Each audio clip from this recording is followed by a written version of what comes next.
ನಮಸ್ಕಾರ ಪ್ರಿಯ ವೀಕ್ಷಕರೇ, ನಮಸ್ಕಾರ ಗುರುಗಳೇ.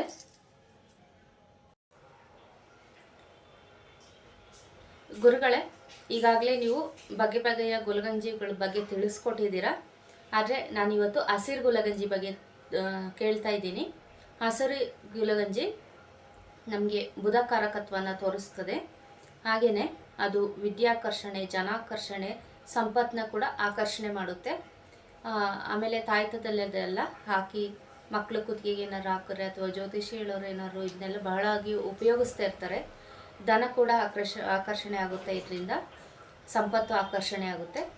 ಇದ್ರ ಬಗ್ಗೆ ನಮಗೆ ವಿವರಣೆ ಕೊಡಿ ಗುರುಗಳೇ. ಓಂ ಶಾಂತಿ ವೀಕ್ಷಕರೇ, ಭಕ್ತರೇ, ಅಭಿಮಾನಿಗಳೇ, ಗುರುಮಕ್ಕಳೇ, ನಿಮ್ಮೆಲ್ಲರಿಗೂ ಒಳ್ಳೆಯದಾಗಲಿ. ಜಯಮ್ಮರು ಕೇಳಿದ ಪ್ರಶ್ನೆ ನಿಮ್ಮಲ್ಲೂ ಇರುತ್ತೆ.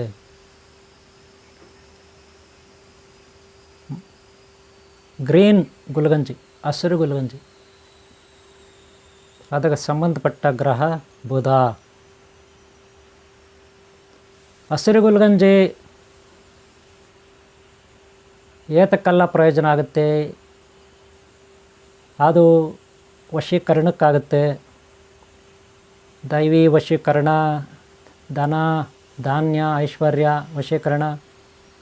ಹಾಗೆ ಅದನ್ನು ಆರೋಗ್ಯಕ್ಕೂ ಆಯುರ್ವೇದಿಕ್ ಔಷಧಿಗಳಿಗೂ ಬಳಸಲಾಗುತ್ತೆ ಹಸಿರು ಗುಲಗಂಜಿಯನ್ನು.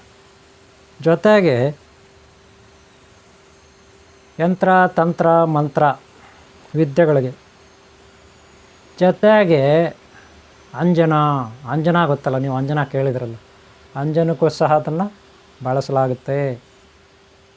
ಆದರೆ ಅದರ ಬಗ್ಗೆ ನಾವು ಈಗ ಡೀಟೇಲು ತಿಳ್ಕೊಳ್ಳೋಣ. ನಾನು ಆದಷ್ಟು ಅದಕ್ಕೆ ಡೀಟೇಲ್ ಕೊಡ್ತೀನಿ, ವಿವರಣೆ ಕೊಡ್ತೀನಿ. ಈ ವಿಡಿಯೋನ ನೀವು ಲಾಸ್ಟ್ವರೆಗೂ ನೋಡಿ. ಹಾಗೆ ಹಿಂದೆ ನಾನು ಗುಲಗಂಜಿ ಭಾಗ 1, ಭಾಗ 2, ಭಾಗ 3, ಭಾಗ 4 ಅಪ್ಲೋಡ್ ಮಾಡಿದ್ದೀನಿ. ಅದರಲ್ಲಿ ಬಿಳಿಯ ಗುಲಗಂಜಿ ಬಗ್ಗೆ ಕೂಡ 2 ಪಾರ್ಟನ್ನು ಅಪ್ಲೋಡ್ ಮಾಡಿದ್ದೀನಿ. ಇದೇ ನಿಮ್ಮ ಓಮಾಸೆನೆಸ್ 2012 ಚಾನಲಲ್ಲಿ. ತಪ್ಪದೇ ನೀವು ನೋಡಿಲ್ಲ ಅಂದರೆ ಹಿಂದಿನ ಭಾಗಗಳನ್ನು ನೋಡಿ. ನೀವು ಬರೀ ಗುಲಗಂಜಿ ಮಂತ್ರಸಿದ್ಧಿ ಅಥವಾ ಬಿಳಿ ಗುಲಗಂಜಿ ಈ ರೀತಿ ಯೂಟ್ಯೂಬಲ್ಲಿ ಸರ್ಚ್ ಮಾಡಿದ್ರೆ ಬಂದುಬಿಡುತ್ತೆ. ನೀವು ಗುಲಗಂಜಿ ಬಗ್ಗೆ ಸರ್ಚ್ ಮಾಡಿದ್ರೆ ಬಂದುಬಿಡುತ್ತೆ, ಗೊತ್ತಾಯ್ತಲ್ಲ? ಆವಾಗ ನೋಡಿ, ಒಂದೊಂದೇ ನೋಡಿ. ಇಲ್ಲ ನನ್ನ ಈ ಚಾನಲ್ ಓಪನ್ ಮಾಡಿ, ನಿಮ್ಮದೇ ಚಾನಲ್ ಇದು ಓಪನ್ ಮಾಡಿ, ನಮ್ಮೆಲ್ಲರ ಚಾನಲ್ ಓಪನ್ ಮಾಡಿ, ಅದರಲ್ಲಿ ನಿಮಗೆ ಡೀಟೇಲ್ ಗೊತ್ತಾಗುತ್ತೆ. ಓಕೆ, ಈಗ ಭಾಗ 1, 2, 3, 4 ಅವು ನೋಡಿ ಆದಮೇಲೆ ಈ ವಿಡಿಯೋ ನೋಡಿದ್ರೆ ನಿಮಗೆ ಬಹಳ ಚೆನ್ನಾಗಿ ಅರ್ಥ ಆಗುತ್ತೆ. ಆದರೂ ಪರವಾಗಿಲ್ಲ, ಇದರಲ್ಲಿ ಹಸಿರು ಗುಲಗಂಜಿ ಬಗ್ಗೆ ತಿಳಿಸ್ಕೊಡ್ತೀನಿ. ಓಕೆನಾ? ಇವರೇ ಗ್ರಹಗಳು, ನಕ್ಷತ್ರಗಳು ಇವೆಲ್ಲ ಒಂದು ಸ್ಥಾನಮಾನದಲ್ಲಿ ಇರಬೇಕು. ನಿಮ್ಮ ಹೆಸರು ಬಲದಲ್ಲಿ ಯಾವುದೋ ನಿಮ್ಮದೊಂದು ರಾಶಿ ಇರುತ್ತೆ ಅಲ್ವಾ? ನಿಮ್ಮ ರಾಶಿಗಳಿರುತ್ತಲ್ಲಪ್ಪ, ನಕ್ಷತ್ರ ರಾಶಿಗಳು. ನಿಮ್ಮದು ಆ ರಾಶಿಗಳು ಏನೇನು ಇರುತ್ತೆ, ಆ ರಾಶಿಗಳಿಗೆ ಅನುಗುಣವಾಗಿ ನಕ್ಷತ್ರಗಳು, ಗ್ರಹ ಬಲಗಳು ಇದೆಲ್ಲ ಇರುತ್ತೆ. ಅವುಗಳ ಏರುಪೇರು ಅಂದರೆ ನಿಮ್ಮ ಪರವಾಗಿ ಗ್ರಹ ಬಲಗಳು ಇಲ್ಲ ಅಂದರೆ ನಿಮ್ಮ ರಾಶಿ ಅದಕ್ಕೆ ತಕ್ಕಂತೆ ಗ್ರಹಬಲಗಳ ವ್ಯತ್ಯಾಸ ಆಗಿದ್ದರೆ, ನಿಮಗೆ ಒಳ್ಳೆಯದು ಆಗ್ತಾ ಇಲ್ಲ ಅಂದರೆ, ಏನಾದರೂ ಕಷ್ಟಗಳು, ಸಮಸ್ಯೆಗಳಿದ್ರೆ ನಿಮ್ಮಲ್ಲಿ, ಅವುಗಳು ಸ್ವಲ್ಪ ಪರಿಹಾರ ಆಗಬೇಕಲ್ವ? ಒಂದು ಚೂರಾದರೂ ಪರಿಹಾರ ಆಗಬೇಕಲ್ವ? ತನ್ನ ಪಾಡಿಗೆ ತಾನು ಗ್ರಹಗಳು, ತನ್ನ ಪಾಡಿಗೆ ತಾನು ನಕ್ಷತ್ರಗಳ ಸ್ಥಾನಶಕ್ತಿ ನಿಮ್ಮ ಪರವಾಗಿ ನಿಲ್ಲಬೇಕಲ್ವಾ? ನಿಮಗೆ ಸಹಾಯ ಮಾಡಬೇಕಲ್ವಾ? ನಿಮಗೊಂದು ಒಳ್ಳೆಯದಾಗಬೇಕಲ್ವಾ? ನಿಮ್ಮಲ್ಲಿ ಏನಾದರೂ ದೋಷಗಳಿದ್ದರೆ ಅದು ನಿವಾರಣೆ ಆಗಬೇಕಲ್ಲ? ಅದಕ್ಕೆ ನಿಮ್ಮಲ್ಲಿ ಎಲ್ಲೆಲ್ಲೋ ದೇವಸ್ಥಾನಗಳಿಗೆ ಹೋಗ್ತೀರಾ, ಯಾರೋ ಗುರುಗಳ ಹತ್ರ, ಮಂತ್ರವಾದಿಗಳ ಹತ್ರ ಹೋಗ್ತೀರಾ, ಯಾರೋ ಡಾಕ್ಟರ್ಗಳ ಹಾಸ್ಪಿಟ್ಲ್ಗಳಿಗೆ ಹೋಗ್ತೀರಾ, ಯಾರೋ ನಿಮ್ಮ ಸ್ನೇಹಿತರು, ಬಂಧುಗಳ ಹತ್ರ ಹೋಗಿ ಸಹಾಯ ಕೇಳ್ತೀರ, ಏನೇನೋ ಮಾಡ್ತೀರಾ, ಪೂಜೆ, ಹೋಮ, ಯಜ್ಞ, ಅಭಿಷೇಕ ಇತ್ಯಾದಿಗಳೆಲ್ಲ ಮಾಡ್ತೀರ. ಆದರೆ ನಿಮಗೆ ಸರಿಯಾದ ಸಲಹೆ, ಸರಿಯಾದ ಒಂದು ಪುಣ್ಯಫಲ ಎಲ್ಲ ಸಿಗಬೇಕಂದ್ರೆ ನಿಮ್ಮಲ್ಲಿ ಒಂದು ಒಳ್ಳೆ ರಿಸೀವ್ ಮಾಡ್ಕೋಬೇಕಲ್ಲ ನೀವು. ಹೊರಗಡೆ ಪೂಜೆ ಆಗುತ್ತೆ, ಹೋಮ ಆಗುತ್ತೆ, ಗುರುಗಳ ಆಶೀರ್ವಾದ ಮಾಡ್ತಾರೆ, ನೀವು ಪುಣ್ಯ ಕೆಲಸಗಳು ಮಾಡ್ತೀರಾ, ಅದು ಕರೆಕ್ಟಾಗಿ ನಿಮಗೆ ನಿಮ್ಮ ಅಕೌಂಟ್ಗೆ, ನಿಮ್ಮ ಪುಣ್ಯಶಕ್ತಿ ಅಕೌಂಟಿಗೆ ಅದು ಆ್ಯಡ್ ಆಗಬೇಕಲ್ವ? ಯಾವ ರೀತಿ ಆ್ಯಡ್ ಆಗುತ್ತೆ? ಅಡೆತಡೆಗಳು ಯಾವುದು ಇರಬಾರ್ದಲ್ಲ. ಅಡೆತಡೆಗಳು ಇರಬಾರ್ದು ಅಂದರೆ ಏನು ಮಾಡಬೇಕು? ನಿಮ್ಮಲ್ಲಿ ಒಳ್ಳೆ ದೈವಭಕ್ತಿ, ಗುರುಭಕ್ತಿ ಎಲ್ಲ ಇರುತ್ತೆ. ಆದರೆ ನಿಮ್ಮ ಸಪೋರ್ಟಿಗೆ ಒಂದು ಎನರ್ಜಿ ಅಂತ ಇರುತ್ತಲ್ಲ, ಪಾಸಿಟಿವ್ ಎನರ್ಜಿ ಅಂತ, ಅದು ಬೇಕಲ್ವ? ಅದು ಈ ಗುಲಗಂಜಿ ಏನು ಮಾಡುತ್ತಂದರೆ ನಿಮಗೆ ಆಕರ್ಷಣೆ ಮಾಡಿ ಕೊಡುತ್ತೆ. ನಿಮಗೆ ತಗೊಂಡದು ನಿಮಗೆ ಸಪ್ಲೈ ಮಾಡುತ್ತೆ. ಇದೊಂಥರ ಚಾರ್ಜರ್ ಇದ್ದಂಗೆ ಗುಲಗಂಜಿ. ಅಥವಾ ಯಾವುದೇ ಆಹಾರ ಪದಾರ್ಥಗಳು, ಈಗ ಹಣ್ಣು ಹಂಪಲುಗಳು, ತರಕಾರಿಗಳು, ದವಸ ಧಾನ್ಯಗಳು, ಇವೆಲ್ಲ ಏನು ನಮ್ಗೆ ಎನರ್ಜಿ ತಾನೇ ಕೊಡ್ತವೆ. ಅವು ತಿಂದರೆ ತಾನೇ ಈ ಶರೀರ ಎನರ್ಜಿ ಆಗಿರೋದು. ನಾವು ಮಾತಾಡೋಕ್ಕೆ ಸಾಧ್ಯ, ಓಡಾಡೋಕ್ಕೆ ಸಾಧ್ಯ, ಏನೇ ಆಲೋಚನೆ ಮಾಡೋಕ್ಕೆ ಸಾಧ್ಯ ಅಲ್ವಾ? ಈ ಅವು ಸಪೋರ್ಟ್ ಇಲ್ಲ ಅಂದರೆ ನಮಗೆ ಹೆಂಗಾಗುತ್ತೆ? ಸರಿ, ತರಕಾರಿಗಳು, ಹಣ್ಣುಗಳು, ಈ ಏನೇನಿದೆ ಗಿಡ ಮರ ಬಳ್ಳಿಗಳು, ಹಣ್ಣು ಹಂಪಲುಗಳು, ಇದಕ್ಕೆಲ್ಲ ಎಲ್ಲಿಂದ ಬರುತ್ತೆ? ಸೂರ್ಯ ಭಗವಾನ ಅಥವಾ ಇತರೆ ನಕ್ಷತ್ರಗಳು ಅಥವಾ ಗ್ರಹಗಳು, ಈ ಪ್ರಕೃತಿನಲ್ಲಿ ಅವುಗಳ ಎನರ್ಜಿ ಇದ್ದೇ ಇರುತ್ತೆ. ಅದರಿಂದ ನಾವು ಬದುಕಿರ್ತೀವಿ, ಓಡಾಡ್ತೀವಿ, ಮಾತಾಡ್ತೀವಿ, ಕೆಲಸ ಕಾರ್ಯಗಳು ಮಾಡ್ತೀವಿ ಅಲ್ವಾ? ಹಾಗೆ ಗ್ರೀನ್ ಗುಲ್ಗಂಜಿ, ಅದರಲ್ಲಿ ಏನು ಶಕ್ತಿ ಇರುತ್ತೆ ಅತಿಯಾಗಿ? ಬುಧ ಗ್ರಹ. ಯಾವುದು? ಬುಧ ಗ್ರಹ.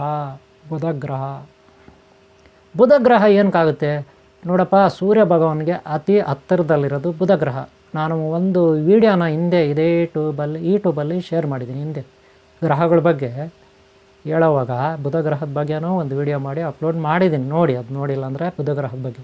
ಆದರೂ ಇಲ್ಲೂ ಸ್ವಲ್ಪ ಹೇಳ್ತೀನಿ ನೋಡಪ್ಪ. ಭೂಮಿ ವರ್ಷಕ್ಕೆ 365-66 ದಿನ ಇರುತ್ತೆ ಭೂಮಿ ವರ್ಷಕ್ಕೆ. ಇದು ಭೂಮಿ ಸೂರ್ಯನ ಸುತ್ತಲೂ ಒಂದು ರೌಂಡ್ ಹೊಡೆಯುತ್ತೆ 365-66 ದಿನಕ್ಕೆ. ಆ ಒಂದು ರೌಂಡ್ ಹೊಡೆದ್ಬಿಟ್ರೆ ಭೂಮಿ ಸೂರ್ಯನ ಸುತ್ತಲೂ ಒಂದು ವರ್ಷ ಅಂತ ನಾವು ಕರಿತೀವಿ. ಹಾಗೆ ಬುಧ ಗ್ರಹ ಕೇವಲ 94 ದಿನಕ್ಕೆ ಒಂದು ರೌಂಡ್ ಹೊಡೆದ್ಬಿಡುತ್ತೆ. ಎಷ್ಟು? ಕೇವಲ 94 ದಿನಕ್ಕೆ, ಅಂದರೆ 3 ತಿಂಗಳಿಗೆ ಅದು ವರ್ಷ ಆಗೋಗುತ್ತೆ. ಒಂದು ರೌಂಡ್ ಹೊಡೆದ್ಬಿಡುತ್ತೆ ಸೂರ್ಯನಿಗೆ. ಸೂರ್ಯ ಭಗವಾನ್ಗೆ ಅತಿ ಹತ್ತಿರದಲ್ಲಿರೋದು ಬುಧ ಗ್ರಹ. ಬುಧ ಗ್ರಹದಲ್ಲಿ ಏನಿರುತ್ತೆ? ಭೂಮಿನಲ್ಲಿ ಏನಿರುತ್ತೆ? ಈಗ ನಮ್ಮ ಭೂಮಿಯಲ್ಲಿ ಏನಿದೆ? ನೀರಿದೆ, ಬೆಟ್ಟಗಳಿದೆ, ಗುಟ್ಟಗಳಿದೆ, ಕಲ್ಲಿದೆ, ಮಣ್ಣಿದೆ, ಖನಿಜ ಸಂಪತ್ತುಗಳಿದೆ, ಬಂಗಾರ, ಬೆಳ್ಳಿ, ಕಬ್ಬಣ, ಉಕ್ಕು ಅಲ್ವಾ, ತಾಮ್ರ, ಹಿತ್ತಾಳ ಇತ್ಯಾದಿ ಇನ್ನೂ ಸಾಕಷ್ಟು, ಕೋಬಾಲ್ಡು, ನಿಕ್ಕೋಲು, ಇನ್ನೊಂದು ಮತ್ತೊಂದು ಏನೇನೋ ಖನಿಜ ಸಂಪತ್ತುಗಳು, ಜೊತೆ ಗಿಡ ಮರ ಬಳ್ಳಿಗಳು, ಹಾಗೆ ಕ್ರಿಮಿ ಕೀಟಾದಿ ಪತಂಗ ಚಿಟ್ಟೆಗಳು, ಪ್ರಾಣಿಗಳು, ಇವೆಲ್ಲ ಇಲ್ಲಿದೆ. ಮನುಷ್ಯರು ಅಲ್ವಾ? ಇಲ್ಲಿ ಮಳೆ ಬೀಳುತ್ತೆ, ಗಾಳಿ ಇದೆ, ಪರ್ವತಗಳಿದೆ ಇತ್ಯಾದಿ ಅಲ್ವಾ? ಆದರೆ ಬುಧ ಗ್ರಹದಲ್ಲಿ ಏನಿದೆ? ಅಲ್ಲಿ ಬರೀ ಒಂದು ಉಂಡೆ ರೀ. ನಮ್ಮ ಭೂಮಿನಲ್ಲೇ ಎಲ್ಲೋ ಒಂದು ಚಿಕ್ಕದಾಗಿ ಒಂದು ಪರ್ಸೆಂಟೇಜ್ ಉಂಡೆ ಅದು. ನಮ್ಮ ಚಂದ್ರ ಭಗವಾನ್ ಇದೆಯಲ್ಲ, ಅದರಲ್ಲೂ 4ರಲ್ಲಿ 1 ಭಾಗ ಅಷ್ಟೇ ಬುಧ ಗ್ರಹ. ಅಷ್ಟೇನು ದೊಡ್ಡದಲ್ಲ ಗ್ರಹ, ಚಿಕ್ಕದೇ. ಅಷ್ಟು ಚಿಕ್ಕ ಗ್ರಹ, ಅಲ್ಲೇನು ನೀರಿಲ್ಲ, ಗಾಳಿ ಇಲ್ಲ, ಈ ಥರ ಮರ ಗಿಡ ಬಳ್ಳಿ ಪ್ರಾಣಿಗಳು ಯಾವುದೂ ಇಲ್ಲ. ಆದರೆ ಬುಧ ಗ್ರಹಕ್ಕೆ ಸಂಬಂಧಪಟ್ಟ ಅಧಿಪತಿ ಬುಧದೇವ. ಆ ಬುಧದೇವನ ಸಂಬಂಧಪಟ್ಟ ಬಂಧುಗಳಲ್ಲಿರ್ಬೋದು ಅಷ್ಟೇ. ಸೂಕ್ಷ್ಮವಾಗಿ ಪ್ರಾಣಶಕ್ತಿಯಾಗಿ ಆತ್ಮಶಕ್ತಿಯಾಗಿ ಅವ್ರು ಇರ್ಬೋದು, ಪಾರಮಾರ್ಥಿಕ ಶಕ್ತಿಯಾಗಿ ಅವ್ರು ಇರ್ಬೋದು ಅಲ್ಲಿ ಅವ್ರದ್ದೇ ಆದ ಕುಟುಂಬಗಳು. ಆದರೆ ಮನುಷ್ಯ ಥರ ಅಲ್ಲಿರೋದು ಕಷ್ಟ. ಯಾಕಂದರೆ ಸುಟ್ಟೋಗ್ತಾರೆ, ಸುಟ್ಟು ಬೂದಿ ಆಗ್ತಾರೆ. ಸೂರ್ಯ ಭಗವಾನ್ ಭಾಳ ಹತ್ತಿರ ಇದೆ ಗ್ರಹ, ಭಾಳ ಶಾಖೆ. ಇದು ಉಂಡೆ 94 ದಿನದಲ್ಲಿ ಒಂದು ರೌಂಡ್ ಹೊಡಿತೆ. ಯಾಕಪ್ಪ ಅಂದರೆ ಅದು ಬರೀ ಪಾದರಸದಿಂದ ಕೂಡಿದೆ. ಪಾದರಸ. ಬುಧ ಗ್ರಹ ಏನಿಂದ ಕೂಡಿದೆ? ಪಾದರಸ. ಎಲ್ಲಂದ್ರೆ ಅಲ್ಲಿ ಪಾದರಸ ಇರ್ತದೆ. ಪಾದರಸದ ಹಳ್ಳಗಳಲ್ಲೆಲ್ಲ ತುಂಬ್ಕೊಂಡಿರುತ್ತೆ ಪಾದರಸ. ಅದನ್ನು ಹಾಕಿದ್ರೆ ಭೂಮಿ ಒಳಗಡೆಲ್ಲ ಪಾದರಸ ಸಿಗುತ್ತೆ. ಭೂಮಿ ಮೇಲೆ ಪಾದರಸ ಭಾಳ ಕಡಿಮೆ ಇರುತ್ತೆ, ಅಲ್ಲಿ ತುಂಬ ಅದೇ ಇರುತ್ತೆ ಎಲ್ಲ. ನಮಗಿಲ್ಲಿ ನೀರು ಹೆಂಗಿರುತ್ತೆ ಹಂಗಿರುತ್ತೆ ಅದು. ಅದಕ್ಕೆ ಅದು ಅಷ್ಟು ಫಾಸ್ಟಾಗಿ ಬಿಸಿಗೆ ನೀವು ನೋಡಿರ್ಬೋದು ಡಾಕ್ಟ್ರ್ ಶಾಪಲ್ಲಿ ನಿಮಗೆ ಬಾಯಿ ಒಳಗಡೆ ಒಂದು ಪೈಪ್ ಇಡ್ತಾರೆ, ಅದರಲ್ಲಿ ಪಾದರಸ ಇರುತ್ತೆ ಒಂದೇ ಒಂಚೂರು. ಯಾವಾಗ ಬಾಯಿ ಒಳಗೆ ಇಡ್ತಾರೆ ಅದು ಬಿಸಿ ಆಗುತ್ತೆ. ನಮ್ಮ ಬಾಯಿ ಬಿಸಿ ಇರುತ್ತಲ್ಲ, ಅದಕ್ಕೆ ಜ್ವರ ಬಂದಿದೆಯಾ ಅಂತ ನೋಡೋಕ್ಕೆ. ಆ ಬಿಸಿ ಆದರೆ ಪಾದರಸ ದೊಡ್ಡದಾಗ್ತಾ ಹೋಗುತ್ತೆ, ಮೇಲಕ್ಕೆ ಹೋಗ್ತಾ ಹೋಗುತ್ತೆ, ಮೇಲಕ್ಕೆ ದೊಡ್ಡದಾಗ್ತಾ ಹೋಗುತ್ತೆ. ಅದಿಷ್ಟಿರೋ ಪಾದರಸ ಇಷ್ಟ ಆಗಿಬಿಡುತ್ತೆ ಬಿಸಿ ಆದರೆ. ಇಷ್ಟಿರೋ ಪಾದರಸ ತಣ್ಣಗೆ ತಂಪಾದರೆ ಇಷ್ಟೇಷ್ಟು ಆಗಿಬಿಡುತ್ತೆ, ಚಿಕ್ಕದಾಗಿ ನಿಂಬೆಹಣ್ಣು ಥರ ಆಗಿಬಿಡುತ್ತೆ. ಕುಂಬಳಕಾಯಿ ಥರ ಇರೋದು ನಿಂಬೆಹಣ್ಣು ಥರ ಆಗಿಬಿಡುತ್ತೆ. ಪಾದರಸದ ಗುಣ ಅದು. ಬಿಸಿ ಆದರೆ ಹಿಗ್ಗುತ್ತೆ, ತಣ್ಣಗೆ ತಂಪು ಬಂದರೆ ಕುಗ್ಗುತ್ತೆ, ಅದ್ರ ಸ್ವಭಾವ. ಅದಕ್ಕೆ ಅದು ರೌಂಡ್ ಹೊಡಿತಾ ಇರ್ತದೆ ಜೋರಾಗಿ ಫಾಸ್ಟಾಗಿ ಬಿಸಿಗೆ. ಅಲ್ಲಿ ಪಾದರಸ ಬಿಟ್ಟರೆ ಏನಿಲ್ಲ. ಅದಕ್ಕೆ ನೀವು ಕೇಳಿರ್ಬೋದು, ಅದರಿಂದ ನಮಗೇನಪ್ಪ ಪ್ರಯೋಜನ ಅಂದರೆ, ಆ ಗ್ರಹ ಪಾದರಸದಂತೆ ಇದೆ. ಆ ಶಕ್ತಿ ಮನುಷ್ಯರ ಮೇಲೆ ಪ್ರಭಾವ ಬೀರುತ್ತೆ, ಪ್ರಾಣಿಗಳ ಮೇಲೆ ಪ್ರಭಾವ ಬೀರುತ್ತೆ, ಬ್ರೈನ್ ಮೇಲೆ ಪ್ರಭಾವ ಬೀರುತ್ತೆ. ಅಸ್ಥಿರವಾದ ಮೈಂಡು, ಅಸ್ಥಿರ, ಅಚಂಚಲ, ಸ್ಥಿರತೆ ಇರೋದಿಲ್ಲ. ಅದನ್ನು ಕಂಟ್ರೋಲ್ ತೊಗೋಬೇಕಂದ್ರೆ ಏನು ಮಾಡಬೇಕು? ನೋಡ್ರಿ, ಎಷ್ಟು ನಮಗೆ ಚುರುಕಾಗಿರುತ್ತೆ ಮೈಂಡು ಅಷ್ಟು ಒಳ್ಳೆಯದೇ, ಆದರೆ ಅದು ವಿಪರೀತ ಆಗಬಾರ್ದು. ವಿಪರೀತ ಬುದ್ಧಿ ವಿನಾಶಕಾಲ ವಿಪರೀತ ಬುದ್ಧಿ ಅಂತಾರೆ. ವಿಪರೀತ ಆಗಬಾರ್ದು. ನಮ್ಮ ಬುದ್ಧಿಮಟ್ಟ ಚುರುಕಾಗಿರಬೇಕು, ಆದರೆ ಒಂದು ಲಿಮಿಟೇಷನ್ ಇರುತ್ತೆ. ಆ ಲಿಮಿಟೇಷನ್ ಮೀರಿ ಹೋಗಬಾರ್ದು. ಆದರೆ ಇದು ಬುಧ ಫುಲ್ ಫಾಸ್ಟ್ ಆಗಿದೆ. ಅದನ್ನು ಸ್ವಲ್ಪ ಸ್ಲೋ ಮಾಡಿದ್ರೆ ನಮ್ಮ ಮೈಂಡಲ್ಲಿ ನಾವು ಒಳ್ಳೆ ಬುದ್ಧಿವಂತರಾಗ್ತೀರಿ, ಜ್ಞಾನಿಗಳಾಗ್ತೀರಿ, ವಿಜ್ಞಾನಿಗಳಾಗ್ತೀರಿ, ಪಂಡಿತರಾಗ್ತೀರಿ, ಯೋಗಿಗಳಾಗ್ತೀರಲ್ವಾ. ಮಹಾನ್ ಪಂಡಿತೋತ್ತಮರು, ವಿದ್ವಾಂಸರಾಗ್ತೀರಲ್ವಾ. ಅದಕ್ಕೆ ಬುಧ ಗ್ರಹದ ಸಹಾಯ ನಮ್ಗೆ ಬೇಕು. ನಮ್ಮ ಬ್ರೈನ್ ಮರ್ಕೇರ್ ಥರ ಓಡಬೇಕು. ನೀವು ಕೇಳಿರ್ಬೋದು, ಸ್ಕೂಲ್ಗಳಲ್ಲಿ ಬೈತಾರೆ, ಏನಲ್ಲ ನಿನ್ನ ತಲೆಯಲ್ಲಿ ಏನು ಸಗಣಿ ಇದೆಯಾ, ಇದ್ಮೇಲೆ ಹೆಂಗಿರ್ಬೇಕು ಗೊತ್ತಾ, ಒಳ್ಳೆ ಮರ್ಕೇರಿ ಥರ ಇರಬೇಕು, ಪಾದರಸದಂತೆ ಇರಬೇಕು ಅಂತಾರೆ. ಇದು ಒಂದು. ಎರಡನೇದು, ದೊಡ್ಡ ದೊಡ್ಡ ಮಹಾತ್ಮರು ಗುರುಗಳು ಹೇಳ್ತಾರೆ, ಈ ಸಂಸಾರದಲ್ಲಿ ನೀನು ಜೀವನ ಮಾಡು, ಸಂಸಾರದಲ್ಲಿ ವಾಸ ಮಾಡು, ಸಂಸಾರದಲ್ಲಿ ಸುಖಭೋಗಗಳನ್ನು ಅನುಸರಿಸು, ಬೇಡ ಅಂದವ್ರು ಯಾರು, ಆದರೆ ಅಂಟ್ಕೋಬಾರ್ದು, ಪಾದರಸದಂತೆ ನಾವು ಜೀವನ ಮಾಡಬೇಕು. ಆವಾಗ ನಿನ್ನನ್ನು ನಿಜವಾದ ಯೋಗಿ ಅಂತಾರೆ, ನಿಜವಾದ ಸ್ವಾಮೀಜಿ ಅಂತಾರೆ, ನಿಜವಾದ ಗುರು ಅಂತಾರೆ. ಈ ಸಂಸಾರದಲ್ಲೇ ಇರು, ಯಾವುದಕ್ಕೂ ಅಂಟ್ಕೋಬೇಡ, ಮೋಹಾದಿಗಳಿಗೆ ಒಳಗಾಗಬೇಡ, ಆಸೆ ಪಡಬೇಡ, ದುರಾಸೆ ಪಡಬೇಡ, ಹಿಂಸೆ ಮಾಡಬೇಡ, ವಂಚನೆ ಮಾಡಬೇಡ. ಸಂಸಾರದಲ್ಲಿರು, ತಿನ್ನು, ಟೀ ಕುಡಿ, ಕಾಫಿ ಕುಡಿ, ತಿಂಡಿ ತಿನ್ನು, ಊಟ ಮಾಡು, ಆರಾಮಾಗಿರು. ಆದರೆ ಅತಿಯಾದ ಆಸೆ ಪಡಬೇಡ, ಭೋಗಿ ಆಗಬೇಡ. ಅತಿಯಾದ ತಿನ್ನೋದು, ಅತಿಯಾಗಿ ಕುಡಿಯೋದು, ಅತಿಯಾಗಿ ಮಾತಾಡೋದು, ಅತಿಯಾಗಿ ವಂಚನೆ ಮಾಡೋದು, ಮೋಸ ಮಾಡೋದು, ಇದು ಮಾಡಬಾರ್ದು. ಒಳ್ಳೆ ಬುದ್ಧಿವಂತನಾಗಬೇಕು. ಯಾರು ಒಳ್ಳೆ ಬುದ್ಧಿವಂತನೋ, ಯಾರು ಒಳ್ಳೆಯ ಜ್ಞಾನಿ, ಅವನ್ನ ಬೌದ್ಧ ಅಂತ ಕರೀತಾರೆ. ಅದಕ್ಕೆ ಬುಧ ಅಂದರೆ ಬುದ್ಧಿವಂತ, ಜ್ಞಾನಿ, ಗುರು, ತಿಳ್ಕೊಂಡವನು, ಪಂಡಿತನು, ಯೋಗಿ, ವಿಜ್ಞಾನಿ, ಈ ರೀತಿ ಹೆಸರಿರುತ್ತೆ. ಅದಕ್ಕೆ ಬುಧ ಅಂತ ಹೆಸರು. ಬುಧನ ಏನಕ್ಕೆ ಆಗ್ತಾನೆ ನೋಡ್ರಿ, ಯಾರಿಗೆ ಮಕ್ಕಳಾಗಲ್ಲ, ಯಾರಿಗೆ ಮದುವೆ ಹೆಣ್ಣಿಗೆ ಗಂಡು ಸಿಕ್ಕಲಿಲ್ಲ, ಗಂಡಿಗೆ ಹೆಣ್ಣು ಸಿಕ್ಕಲಿಲ್ಲ, ಅದಕ್ಕೆ ನಾಗರಕಟ್ಟೆ ಅಶ್ವತ್ಥಕಟ್ಟೆ ಸುತ್ತಬೇಕು. ಅದರ ಅರ್ಥ ಏನಪ್ಪ ಅಂದರೆ, ಬುಧನು ಅಂದರೆ ಹರಿದಾಡೋನು, ಫಾಸ್ಟಾಗಿ ಓಡಾಡೋನು, ಪಾದರಸ ಥರ. ನಾಗಾಲೋಟ ಅಂದರೆ ಯಾವುದು, ನಾಗಸರ್ಪ, ನಾಗಲೋಟ ಅಷ್ಟು ಫಾಸ್ಟಾಗಿ ಯಾವುದು ಹೋಗಲ್ಲ, ಅದಕ್ಕೆ ನಾಗಲೋಟ ಅನ್ನೋದು ಅಲ್ವಾ. ಅಷ್ಟು ಫಾಸ್ಟು, ಅಷ್ಟು ಶುದ್ಧ, ಯಾವುದಕ್ಕೂ ಅಂಟ್ಕೊಳ್ಳಲ್ಲ. ನೋಡಿ, ಇಡೀ ಪ್ರಾಣಿ ಕುಲದಲ್ಲಿ ನಾಗಕುಲನೇ ಶುದ್ಧವಾದ ಪ್ರಾಣಿ, ಅತಿ ಶುದ್ಧವಾದ ಪ್ರಾಣಿ, ಅತಿ ಸಂಸ್ಕಾರವಂತ ಪ್ರಾಣಿ. ಸಂಸ್ಕಾರ ಅಂತೀವಲ್ಲ, ಅದೇನಾದರೂ ಇದ್ದರೆ ನಾಗಕುಲಕ್ಕೆ. ಪಾದರಸ ಹೆಂಗಂದರೆ ಯಾವುದಕ್ಕೂ ಅಂಟ್ಕೊಳ್ಳಲ್ಲ ಪಾದರಸ ವಸ್ತುಗಳಲ್ಲಿ, ಅದಕ್ಕೆ ಅದು ಒಳ್ಳೆಯ ಹೆಸರು. ಪ್ರಾಣಿಗಳಲ್ಲಿ ನಾಗದೇವತೆಗೆ ಒಳ್ಳೆಯ ಹೆಸರು, ಗೊತ್ತಾಯ್ತಾ. ಹಂಗೆ ಯಾವುದಕ್ಕೂ ಅಂಟ್ಕೋಬಾರ್ದು, ಯಾವುದಕ್ಕೂ ಇದು ಮಾಡಬಾರ್ದು. ಅದಕ್ಕೆ ನಾಗಲೋಟ ಪಾದರಸದಂತೆ, ಗೊತ್ತಾಯ್ತಲ್ಲ, ಅಷ್ಟು ಶುದ್ಧವಾಗಿರುತ್ತೆ. ಅದಕ್ಕೆ ಬುಧ ಗುರು, ತಿಳಿದವನು, ಜ್ಞಾನಿ, ಯೋಗಿ ಅಂತ ಕರೀತಾರೆ. ಅದಕ್ಕೆ ಬೌದ್ಧ ಇತ್ಯಾದಿ ಹೆಸರುಗಳಿರುತ್ತೆ. ಅಂದರೆ ಸಂತಾನ ಕೊಡೋನು ಅವನೇ, ಮದುವೆಗಳಲ್ಲಿ ಹೆಣ್ಣಿಗೆ ಗಂಡು ಹೆಣ್ಣು ಒದಗಿಸೋನು ಅವನೇ, ಶುದ್ಧನಾದವನು. ಇದು ದೇವತೆಗಳಲ್ಲಿ ವಿಘ್ನೇಶ್ವರ ದೇವನು. ಸಿದ್ಧಿ ಬುದ್ಧಿ, ಓಂ ಶ್ರೀ ಸಿದ್ಧಿ ಬುದ್ಧಿ ಧೂಮ್ರಕೇತು ಕಲಿಕೆ ಚಿಂತಾರ ವಿದ್ಯಾ ಮಹಾಗಣಪತಿ. ಈ ಗ್ರಹ ಈ ವಾರ ಬುಧವಾರ.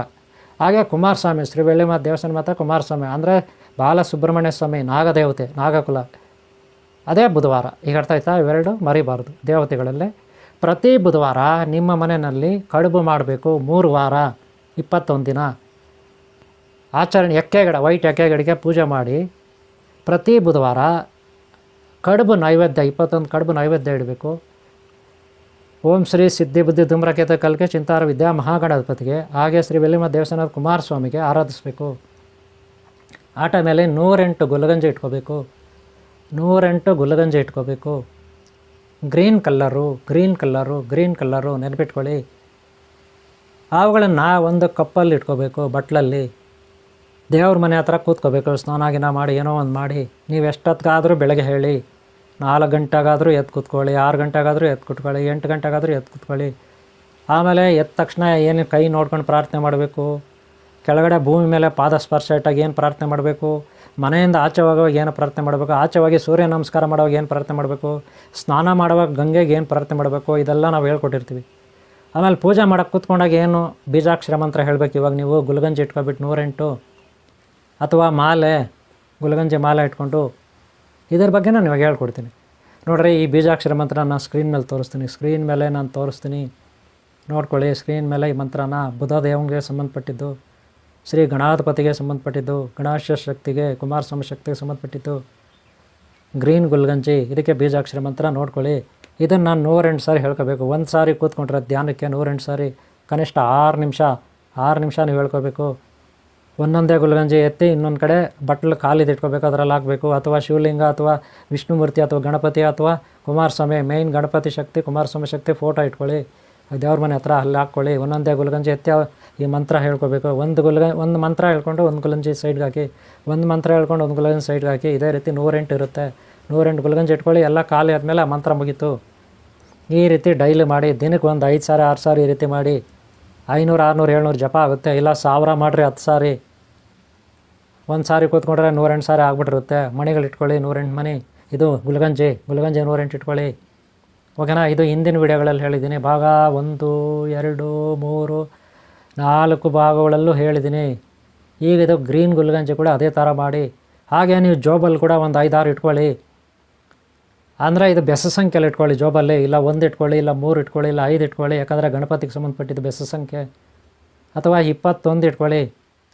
ಪ್ರತಿ ಬುಧವಾರ ಕಡುಬು ಮಾಡಿ 21 ಕಡುಬು ಈ ಬೀಜಾಕ್ಷರ ಮಂತ್ರ ಹೇಳಿ ಪೂಜೆ ಮಾಡಿ ಗಣಪತಿಗೆ ಆರಾಧಿಸಿ. ಆಮೇಲೆ ಪ್ರತಿದಿನ ಬೆಳಗ್ಗೆ ಅಥವಾ ಸಂಜೆ ನಾಗರಕಟ್ಟೆ ಹೋಗಿ ರೌಂಡ್ ಹೊಡೀರಿ. ಒಂದು 3 ರೌಂಡು ನಾಗರಕಟ್ಟೆಗೆ, 5 ರೌಂಡು, 7 ರೌಂಡು, 9 ರೌಂಡು, 18 ರೌಂಡು ಈ ರೀತಿ ಹೊಡೀರಿ. ಅಶ್ವತ್ಥಕಟ್ಟೆ ನಾಗರಕಟ್ಟೆಗೆ ನಿಮ್ಮ ಮನೆ ಹತ್ರ ಇರುತ್ತೆ. 21 ದಿನ ಆರಾಧನೆ ಮಾಡಿ ಇದೊಂದು ವ್ರತವಾಗಿ ಮಾಡ್ಕೊಳ್ಳಿ. ಇದಕ್ಕೆ ಗಿಂಚರ್ಯ ಪಾಲನೆ ಮಾಡಬೇಕಾದ ಅಗತ್ಯ ಇಲ್ಲ. ಆದರೆ ನಾನ್ ವೆಜ್ ತಿನ್ನಬಾರ್ದು, ಡ್ರಿಂಕ್ಸ್ ಮಾಡಬಾರ್ದು, ಬೀಡಿ ಸಿಗರೆಟ್ ಕುಡಿಬಾರ್ದು, ಪಾನ್ ಪರಕ್ ಆಗಬಾರ್ದು. ನೆನಪಿಟ್ಕೊಳ್ಳಿ, ಮರಿಬೇಡಿ. ಗೊತ್ತಾಯ್ತಲ್ಲ? ಇಷ್ಟು ನೀವು ಮಾಡಿದ್ರೆ 21 ದಿನ ನಿಮ್ಗೆ ಒಳ್ಳೆಯದಾಗುತ್ತೆ ಅನ್ನೋದು ನನ್ನ ಅಭಿಪ್ರಾಯ. ಹಾಗೆ ದೊಡ್ಡವರು ಗುರುಗಳ ಆಶೀರ್ವಾದ ಅಭಿಪ್ರಾಯ. ಓಕೆನಾ? ನಿಮ್ಗೆ ಗೊತ್ತಿರೋ ವಿಚಾರದ್ದು. ಆದರೆ ಗ್ರೀನಿಂದ ನಾವು ಅಂಜನಾ ಮಾಡ್ಬೋದು, ಅಂಜನಾ ತಯಾರಿಕೆ ಮಾಡ್ಬೋದು. ಅಂಜನಾ ನೋಡ್ತೀವಲ್ಲ ಡಬ್ಬಿ, ಅದೆಲ್ಲ ನೆಕ್ಸ್ಟ್ ಪಾರ್ಟಲ್ಲಿ ನೋಡೋಣ. ಅಂಜನದ ಬಗ್ಗೆ, ಗ್ರೀನ್ ಗುಲ್ಗಂಜಿಗಳ ಬಗ್ಗೆ. ಓಕೆನಾ? ಇದು ಗ್ರೀನ್ ಗುಲ್ಗಂಜಿಗೆ ಸಂಬಂಧಪಟ್ಟಿದ್ದು. ಅರ್ಥ ಆಗಿದೆ ಅಂದ್ಕೊತೀನಿ ನಿಮಗೆ. ಇದಕ್ಕೆ ಬ್ರಹ್ಮಚರ್ಯ ಪಾಲನೆ ಮಾಡಬೇಕಾದ ಅಗತ್ಯ ಇಲ್ಲ. ನೆನ್ಪಿಟ್ಕೊಳ್ಳಿ. ಇನ್ನೂ ಹೆಚ್ಚಾಗಿ ಗಂಡ ಹೆಂಡ್ತಿಯನ್ನು ಪ್ರೀತಿಸ್ಬೇಕು, ಹೆಂಡ್ತಿ ಗಂಡನನ್ನು ಪ್ರೀತಿಸ್ಬೇಕು. ಯಾವ ಕಾರಣಕ್ಕೂ ಜಗಳ ಆಡಬಾರ್ದು 21 ದಿನ ಇರೋ ವ್ರತದಲ್ಲಿ. ಇಲ್ಲಾಂದರೆ ಭಂಗ ಆಗುತ್ತೆ. ಓಕೆನಾ? ಕಡುಬು ಮಾಡಿರಿ 3 ವಾರ ಅಷ್ಟೇ. 21 ದಿನ 3 ತಾನೇ ಬುಧವಾರ ಬರೋದು. ಮಾಡ್ಕೊಳ್ಳಿ, ತಿನ್ಕೊಳ್ಳಿ. ಓಕೆನಾ? ಇದು ಗ್ರೀನ್ ಗುಲ್ಗಂಜಿಗೆ ಸಂಬಂಧಪಟ್ಟಿದ್ದು.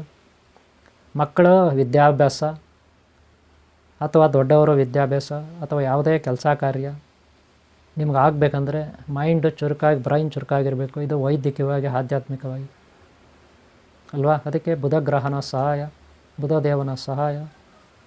ಹಾಗೆ ಗುಲ್ಗಂಜಿ ನಿಮ್ಮಲ್ಲಿರಬೇಕು. ಉಂಗುರ ಮಾಡಿ ಉಂಗುರದಲ್ಲಿ ಹಾಕ್ಕೊಳ್ತೀರಾ, ಸರ ಮಾಡಿ ಸರಾದಲ್ಲಿ ಹಾಕ್ಕೊಳ್ತೀರಾ, ಜೋಬಲ್ಲಿ ಅರ್ಶಿಣ ಬಟ್ಟೆ ಇಲ್ಲ ಕೇಸರಿ ಬಟ್ಟೆ ಸುತ್ಕೊಂಡು ಜೋಬಲ್ಲಿ ಇಟ್ಕೊತೀರಾ, ಇಲ್ಲ ಬಾಕ್ಸಲ್ಲಿ ಇಟ್ಕೊತೀರಾ, ಅದು ನಿಮ್ಮಿಷ್ಟ. ಹೆಚ್ಚಿನ ವಶೀಕರಣ ನಿಮ್ಗಾಗುತ್ತೆ, ಒಳ್ಳೆಯದಾಗುತ್ತೆ. ಆ ಬುಧದೇವನ ಆಶೀರ್ವಾದ, ಬುಧ ಶಕ್ತಿ ಆಶೀರ್ವಾದ, ವಿಘ್ನೇಶ್ವರ ಶಕ್ತಿ ಆಶೀರ್ವಾದ, ಕುಮಾರಸ್ವಾಮಿ ಶಕ್ತಿ ಆಶೀರ್ವಾದ, ಸರ್ವ ದೇವತಾ ಗುರು ದೈವ ಹಿತೈಷ ಬಂಧುಗಳ ಆಶೀರ್ವಾದ ಎಲ್ಲರಿಗೂ ಇರುತ್ತೆ. ಇದು ನನ್ನ ಅಭಿಪ್ರಾಯ. ಗೊತ್ತಾಯ್ತಲ್ಲ? ನಿಮ್ಮೆಲ್ಲರೂ ಒಳ್ಳೆಯದಾಗಲಿ. ಇದನ್ನು ಫಾಲೋ ಮಾಡಿ. ಹಾಗೇ ಈ ಚಾನಲ್ನ ಯಾರು ಸಬ್ಸ್ಕ್ರೈಬ್ ಮಾಡ್ಕೊಂಡಿಲ್ಲ ಮಾಡ್ಕೊಳ್ಳಿ. ಹಿಂದಿನ ವೀಡಿಯೋಗಳು ನೋಡಿಲ್ವಾ? ನೋಡಿ. ಹಾಗೆ ಮುಂದಿನ ವೀಡಿಯೋಗಳು ತಪ್ಪದೇ ನೋಡಿ. ಹಾಗೆ ಜಯಮ್ ಅವ್ರದ್ದು ಒಂದು ಚಾನಲ್ ಇದೆ, ಸನಾತನ ಜ್ಞಾನ ಭಂಡಾರ. ಅದರಲ್ಲಿ ಜ್ಯೋತಿಷ್ಯ, ಗ್ರಹಗಳ ಬಗ್ಗೆ, ನಕ್ಷತ್ರಗಳ ಬಗ್ಗೆ ಇರುತ್ತೆ. ಜಯಮ್ ಅವ್ರದ್ದು ಒಂದು ಚಾನಲ್ಲು. ಜ್ಯೋತಿಷ್ಯ, ಗ್ರಹಗಳು, ನಕ್ಷತ್ರ ಬಗ್ಗೆ ಎಲ್ಲ ಇರುತ್ತೆ. ಸ್ಕ್ರೀನ್ ಮೇಲೆ ನೋಡ್ಬೋದು, ನೀವು ತೋರಿಸ್ತಾ ಇದ್ದೀನಿ. ಈ ಚಾನಲ್ನ ಸಬ್ಸ್ಕ್ರೈಬ್ ಮಾಡ್ಕೊಳ್ಳಿ, ನೀವು ನೋಡಿ. ಓಕೆನಾ? ಹಾಗೆ ನಾಗಸೃಷ್ಟಿ ಚಾನಲ್ ಇನ್ನೊಂದು ನಮ್ಮದಿದೆ, ಅದನ್ನು ನೋಡಿ. ಅದರಲ್ಲಿ ಒಳ್ಳೆ ಇಂಪಾರ್ಟೆಂಟ್ ಇರುತ್ತೆ, ಅದನ್ನು ಸಬ್ಸ್ಕ್ರೈಬ್ ಮಾಡ್ಕೊಳ್ಳಿ ದಯವಿಟ್ಟು.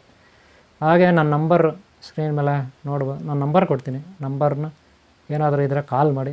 ಇಲ್ಲ ಆನ್ಲೈನ್ ಕ್ಲಾಸಸ್ ಇರುತ್ತೆ. ಇಲ್ಲಿ ಜ್ಯೋತಿಷ್ಯ ಶಾಸ್ತ್ರ, ಪ್ರಶ್ನೆಶಾಸ್ತ್ರ, ತಾಂಡೂಲ ಶಾಸ್ತ್ರ ಇತ್ಯಾದಿ ಯಂತ್ರ ತಂತ್ರ ಮಂತ್ರ ಬರೆಯೋದು ಹೇಗೆ, ತಾಯ್ತಾ ಇವೆಲ್ಲ ಬರೆಯೋದು ಹೇಗೆ ಅವೆಲ್ಲ ಹೇಳ್ಕೊಡ್ತೀವಿ. ಜಯಮ್ ಅವರು ಮೇಡಮ್ ಆಗಿ ಗುರುಗಳಾಗಿ ಪಾಠ ಮಾಡ್ತಾರೆ. ನಿಮಗೆ ಗುರುಕುಲಕ್ಕೆ ಸೇರ್ಕೊಳ್ಳಿ, ಆನ್ಲೈನ್ ಕ್ಲಾಸ್ ಸೇರ್ಕೊಳ್ಳಿ. ಹಾಗೆ ದೀಕ್ಷಾ ಮಂತ್ರೋಪದೇಶ ಇರುತ್ತೆ. ಹಾಗೆ ನಮ್ಮದು ಕೆಲವು ಕಡೆ ಟ್ರಸ್ಟ್ಗಳಿರುತ್ತೆ, ಗೋಶಾಲೆ, ಅನಾಥಾಶ್ರಮ, ವೃದ್ಧಾಶ್ರಮ ಇತ್ಯಾದಿಗಳೆಲ್ಲ ನಮ್ಮದೊಂದು ಒಳ್ಳೆಯ ಉದ್ದೇಶ ಇದೆ. ಏನೋ ಪ್ರಾರಂಭಿಕ ಹಂತದಲ್ಲಿದ್ದೀವಿ. ನಿಮ್ಮೆಲ್ಲರ ಸಹಕಾರ ಇದ್ದರೆ ಧರ್ಮ ಕಾರ್ಯಗಳಲ್ಲಿ ನಿಮ್ಮ ಸಹಕಾರ ಇದ್ದರೆ ಒಂದು ಒಳ್ಳೆಯ ಧರ್ಮ ಸೇವೆ ಆಗುತ್ತೆ, ನಿಮಗೂ ಒಳ್ಳೆಯದಾಗುತ್ತೆ. ಏನೋ ಕೈಲಾದ ಮಟ್ಟಿಗೆ ಸಹಕಾರ ಕೊಡಿ. ನನ್ನ ನಂಬರ್ ತಗೊಳ್ಳಿ. ಓಕೆ? ನೀವು ಮಾಡಿದ ಪುಣ್ಯ ಕೆಲಸಗಳು ನಿಮ್ಮನ್ನು ಕಾಪಾಡುತ್ತೆ, ನೀವು ಮಾಡಿದ ಧರ್ಮ ನಿಮ್ಮನ್ನು ಕಾಪಾಡುತ್ತೆ. ಇದು ನನ್ನ ಅಭಿಪ್ರಾಯ. ಇಲ್ಲಿ ಎಲ್ಲರೂ ನಾವು ಹುಟ್ಟಿದ್ದೀವಿ, ಜೀವಿಸ್ತಾ ಇದ್ದೀವಿ. ನಾವೆಷ್ಟೋ ಸಂಪಾದನೆ ಮಾಡ್ತೀವಿ, ಎಷ್ಟೋ ಕಳ್ಕೊಳ್ತೀವಿ. ಎಷ್ಟೋ ದುಡಿತೀವಿ, ಎಷ್ಟೋ ಖರ್ಚು ಮಾಡ್ತೀವಿ, ಆದರೆ ಉಳಿಸಿದ್ದೇನು ಲಾಸ್ಟಲ್ಲಿ ನಾವು ಹೋಗೋವಾಗ? ಆಗ ಪಾಪ ಇಲ್ಲ ಪುಣ್ಯ ಎರಡೇ ಇರುತ್ತೆ. ಅದಕ್ಕೆ ಪುಣ್ಯ ಕಟ್ಕೊಳ್ಳಿ, ಮುಂದೆ ಯಾವುದೋ ಒಂದು ಒಳ್ಳೆ ಲೋಕ ಸಿಗುತ್ತೆ. ಇದು ನನ್ನ ಅಭಿಪ್ರಾಯ. ಓಕೆ, ಈ ವಿಡಿಯೋ ಇಲ್ಲಿಗೆ ಮುಗಿಸ್ತಾ ಇದ್ವಿ. ಒಂದು ಲೈಕ್ ಮಾಡೋದು ಮರಿಬೇಡಿ ದಯವಿಟ್ಟು. ನಿಮ್ಮ ಪ್ರೋತ್ಸಾಹ ಇದ್ದರೆ ಮತ್ತೆ ನಾನು ಮುಂದಿನ ರೆಡ್ ವಿಡಿಯೋ ಕೆಂಪು ಗುಲ್ಗಂಜಿ ಹಾಗೆ ಕಪ್ಪು ಗುಲ್ಗಂಜಿ ಬಗ್ಗೆ ನೆಕ್ಸ್ಟ್ ಮಾಡಲಿಕ್ಕೆ ಅನುಕೂಲ ಆಗುತ್ತೆ. ನಿಮ್ಮ ಪ್ರೋತ್ಸಾಹ ಇರಬೇಕಷ್ಟೇ ನಮಗೆ. ಸದಾ ನಿಮ್ಗೆ ಒಳ್ಳೆಯದಾಗಲಿ, ಹಾಗೆ ನಿಮ್ಮನ್ನ ಯಾರು ಇಷ್ಟಪಡ್ತಾರೆ ಅವ್ರು ಒಳ್ಳೆಯದಾಗಲಿ, ನಿಮ್ಮ ಕೆಲಸ ಕಾರ್ಯಗಳು ಆದಷ್ಟು ಬೇಗನೆ ಈಡೇರಲಿ ಅಂತ ಬಯಸ್ತೀನಿ. ಎಲ್ಲರಿಗೂ ಒಳ್ಳೆಯದಾಗಲಿ. ಓಕೆನಾ? ಓಂ ಶಾಂತಿ, ಓಂ ಶಾಂತಿ, ಓಂ ಶಾಂತಿ.